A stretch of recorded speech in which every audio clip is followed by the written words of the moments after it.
Hey guys, most welcome to Learning Tube. I hope आप सब स्वस्थ होंगे, मस्त होंगे और व्यस्त होंगे। दोस्तों, आज के वीडियो में हम लोग 2018 का जो टीटी का पेपर हुआ था उसका इंग्लिश सेक्शन सॉल्व करेंगे। और क्योंकि आप लोगों का एग्ज़ाम भी पास आ रहा है, शायद 23 जनवरी को एग्ज़ाम है, तो ये सेशन आपके लिए बहुत इंपॉर्टेंट होने वाला है। इसलिए बिना देरी करे चलिए वीडियो स्टार्ट करते हैं। तो पहला क्वेश्चन देखते हैं। पहला क्वेश्चन है, what will be the feminine gender of wizard. Wizard का फेमिनाइन जेंडर पूछा गया है। विजार्ड का मतलब होता है जादूगर, मतलब मेल के लिए यूज़ होता है ये वर्ड, और ऐसा मेल जो जादू टोना करता है। तो इसका फेमिनाइन जेंडर जो होगा विच, इसका आंसर हो जाएगा विच। अगला क्वेश्चन देखते हैं, the masculine gender of vixen is. अब इसमें मैस्कुलिन जेंडर पूछा गया विक्सन। विक्सन जो होती है ये भी एक लोमड़ी होती है, बट ये फीमेल लोमड़ी होती है, ठीक है। तो लोमड़ी का हम लोगों ने बचपन से वर्ड पढ़ा है फॉक्स, तो फॉक्स मेल लोमड़ी होता है, तो फीमेल लोमड़ी हो गई विक्सन और मेल लोमड़ी हो गया फॉक्स, तो इसका आंसर हो गया फॉक्स। अगला देखिए, विच of the following sentences has the correct punctuation marks. Punctuation marks हम सबको पता है, कॉमा, इन्वर्टेड कॉमा, ये सारे होते हैं। तो इन 4 सेंटेंसेस में किस में एकदम करेक्टली पंचुएशन मार्क्स लगे हैं। तो देखिए पहला सेंटेंस है, the minister said elections will be. अब देखिए जब इस तरह के सेंटेंसेस होते हैं, जब किसी ने कुछ कहा और डबल इन्वर्टेड कॉमा में उसकी बात लिखी गई, तो सैड के बाद हमेशा कॉमा लगता है, तो ये सेंटेंस तो गलत हो गया। सेकंड देखिए, द मिनिस्टर सैड, अब इसमें कॉमा लगा, इसका मतलब ये करेक्ट है। आगे देखते हैं, elections will be held in MP, Bihar and Orissa. MP के बाद कॉमा सही है, उड़ीसा, तो कुल मिला के सेकेंड वाला इसका ऑप्शन सही होगा। थर्ड फोर्थ में कुछ ना कुछ गलती है। देखिए थर्ड में क्या गलती है, इसमें इलेक्शन के पहले डबल इन्वर्टेड कॉमा नहीं लगा, और फोर्थ वाले में द मिनिस्टर्स, इसमें भी सैड के बाद कॉमा नहीं लगा, ठीक है। तो इसलिए इसका सेकंड आंसर सही हो जाएगा। अगला देखते हैं, which among the following suffixes is not suitable for the root word prevent. Prevent के साथ कौन सा सफिक्स इन चारों में से नहीं लग सकता। सफिक्स वो होता है जो किसी वर्ड के बाद में लगता है, ठीक है। तो प्रिवेंट के देखिए आईएनजी लगता है, प्रिवेंटिंग वर्ड होता है। आईवीई प्रिवेंटिव, वो भी वर्ड होता है। और एबीएलई प्रिवेंटेबल, ये भी वर्ड होता है। तो क्या बचता है, आईओयूएस प्रिवेंटियस, ये कोई वर्ड नहीं होता, तो इसलिए इसका आंसर हो जाएगा फोर्थ। ओके, अगला देखते हैं, identify the phrasal verb in the following sentences. In the following sentence, इस सेंटेंस में फ्रेजल वर्ब को आइडेंटिफाई करना। फ्रेजल वर्ब क्या होता है, जब किसी वर्ब के साथ प्रेपोजिशन लग जाती है और वो दोनों मिलके फ्रेजल वर्ब फ्रेज बन जाता है, ठीक है। Thieves broke into the bank in the middle of the night. अब इसमें समय चुनना है, broke into the bank, thieves broke, इसमें से क्या है, तो देखिए इसका फ्रेजल वर्ब होगा ब्रोक इनटू, फर्स्ट आंसर। इस मेन होता है ब्रेक इनटू, जिसका मतलब होता है कि किसी जगह पर फोर्सफुली घुसना, ज़बरदस्ती कहीं पर घुसना, या कुछ घुसना ही होता है, ठीक है।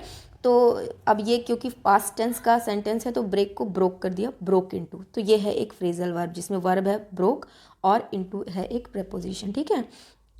अगला देखिए, complete the following sentence with the most suitable option. इस सेंटेंस को मोस्ट सुटेबल, कि जो सबसे ज़्यादा सटीक बैठे, उससे भरना है। आई डिड नॉट नो, और इसमें ब्लैंक है, in the party, anybody, nobody, somebody या समवन। अब देखिए I did not know, not पहले लग चुका है, तो इसलिए अब नेगेटिव सेंस वाला वर्ड यहाँ नहीं आएगा, तो नोबडी तो कैंसिल आउट हो गया। अब बचता है anybody, somebody, someone.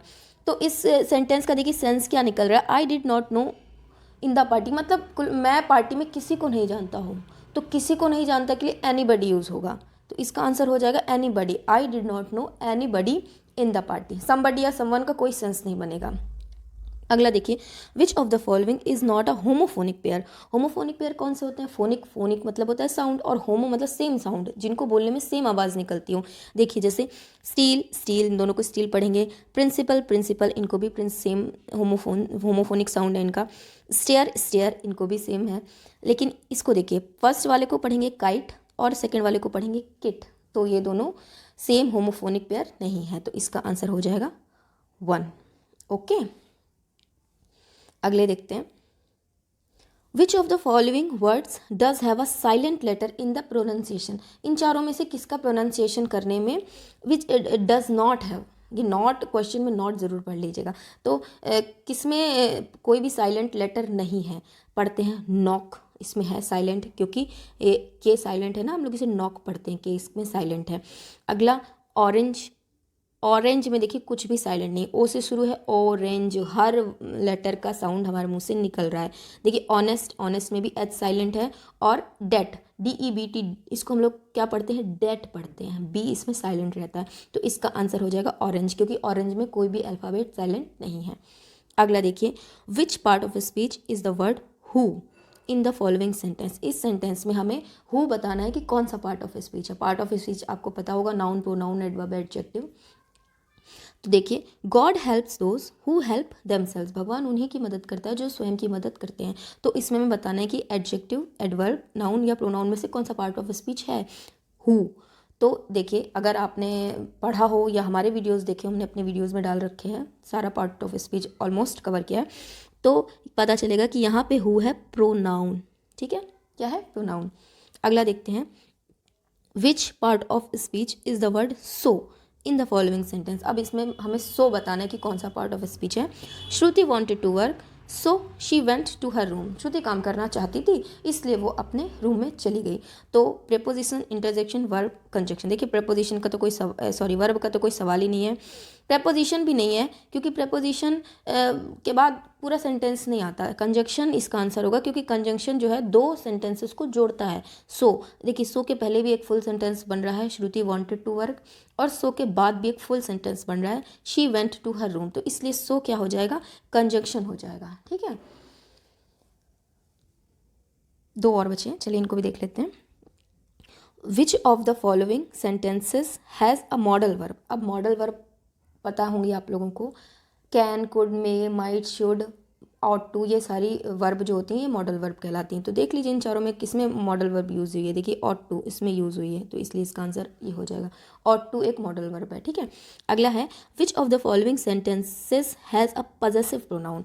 Possessive pronoun कौन से होते हैं, ये आप पिछला वीडियो हमारे देखिएगा, प्रोनाउन का हमने वीडियो बनाया, बहुत सही वीडियो है। अगर आप उसे अच्छे से देखेंगे, समझेंगे, तो आपको प्रोनाउन समझने में कभी कोई दिक्कत नहीं होगी। और कुछ लोग प्रोनाउन और एडजेक्टिव में कंफ्यूज हो जाते हैं, वो कन्फ्यूज़न भी आपका हमेशा के लिए दूर हो जाएगा। बस एक बार वीडियो देख लीजिएगा वो। तो इसमें इसका आंसर ये हो जाएगा, hours is a vast country. यहाँ पे आवर्स है एक पजेसिव प्रोनाउन। ठीक है, आई होप आपको समझ में आया होगा, वीडियो पसंद आया होगा। ये इसका पार्ट 1 है, पार्ट 2 एक और आएगा, क्योंकि कुछ क्वेश्चंस बाकी हैं, तो उसमें वो हम लोग कवर कर लेंगे। तो thanks for watching the video.